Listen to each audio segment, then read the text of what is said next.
underline. Omong dikit tapi nyelekit. Bersama Om Bob. Temukan di channel YouTube Om Bob Indonesia. Badan Pengawas Pemilu Pusat menonaktifkan anggota Bawaslu Kota Medan karena diduga terlibat kasus pemerasan terhadap caleg DPRD di Kota Medan. Bagaimana Om Bob menggarisbawahi masalah ini? Ini sebetulnya kasus seperti ini itu ya sudah bisa diduga kok. Ya. Ini kan ceritanya begini.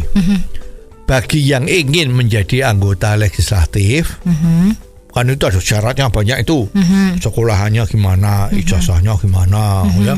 Terus ada surat kelakuan baik dari kepolisian, tidak pernah terlibat kriminal, macam-macam ya. Walaupun sekarang ada yang di penjara juga bisa masuk calon ya. Oke. Nah, itu kan setelah ditumpuk-tumpuk ya, dikumpulkan, itu kan diserahkan ke yang namanya badan yang ngurusin ini kan. Apakah Bawaslu atau Bapilu ya. Pokoknya ya seperti itulah. Itu untuk menyeleksi apakah orang-orang tersebut itu memang betul-betul memenuhi syarat untuk diterima sebagai calon legislatif. Ya. Nah ini, kalau sudah ada pemeriksaan, penelitian, cek faktual ya, ini sering-sering itu banyak orang yang ngomong, ini bisa terjadi lubang-lubang untuk ada orang oknum yang menggunakan kesempatan ini untuk keuntungan diri pribadi. Ya. Nah, mungkin dipersulit ya. Oh, ini kok misalnya lo ya, hurufnya namanya itu kurang jelas. Wah, ini tidak memenuhi syarat. Misalnya begitu ya. Nah, sekarang ya orang yang merasa dirugikan kan mesti ketemu. Loh, gimana, Bo? Ini kok saya punya tidak masuk. Oh, ini karena begini-begini. Wah, terus dia pasti terjadi dialog kan. Dialognya itu kan tidak pakai CCTV. Ya, pasti terjadi dialog kamar tertutup, misalnya begitu ya. Lah kan di sini kan yang sering terjadi itu kan wani piro. Nah, gitu kan. Nah, ini terbukti kan. Ada di beberapa tempat, salah satunya Medan, di Jawa Timur itu juga ada ya, sepertinya itu.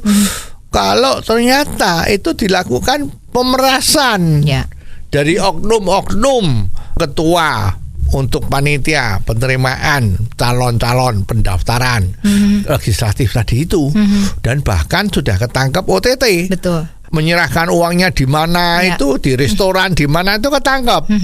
Nah, ini kan tindakan-tindakan seperti ini kan terus terang kan merusak demokrasi kita ya.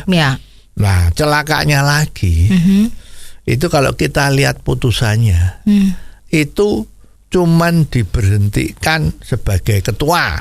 Karena yang ketangkep ini kan ketua panitia tadi itu sekaligus merangkap anggota.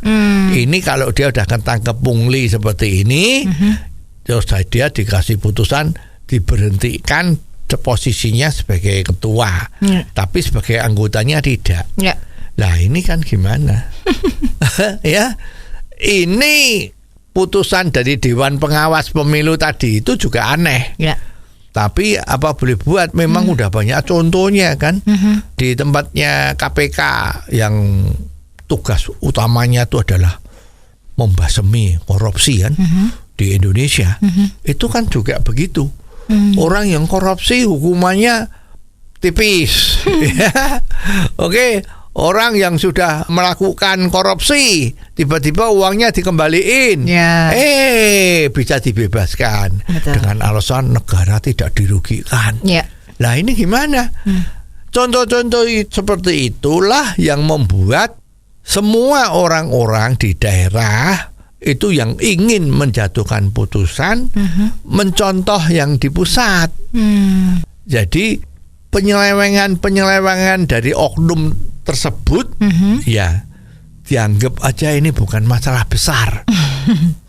Ini masalah yang cuman antara yang dirugikan calon legislatif itu sama pimpinan oknum tadi itu yang minta duit. Ini sebetulnya sangat tidak benar. Ya, kalau memang terbukti kemarin itu ada yang terima duit untuk meloloskan siapa yang bisa masuk dalam daftar calon tetap. Ya. Nah, ini mestinya udah harus dipecat. Nggak cuma dipecat, harusnya masuk ke kriminal dalam situasi sidang kilat, langsung masuk penjara. Hukum 2 tahun langsung masuk. Nah, jadi nggak ada kesempatan dia untuk naik kasasi, naik banding macam-macam. Nah, ini tentu peristiwa ini tidak akan terjadi lagi. Ya, jadi yang diperlukan sekarang di Indonesia itu adalah ketegasan di dalam memberhentikan atau memecat atau mengkriminalkan orang-orang yang korupsi atau menyalahgunakan wewenangnya untuk kepentingan pribadi. Ini harus cepat-cepat dilakukan agar Indonesia cepat-cepat, jangan terus-terusan Indonesia itu menjadi juara sebagai negara yang paling korup di dunia. Oh, jadi begitu ya Om Bob. Jelas deh sekarang. Terima kasih Om Bob untuk waktunya. Sampai ketemu lagi di waktu yang akan datang. Underline.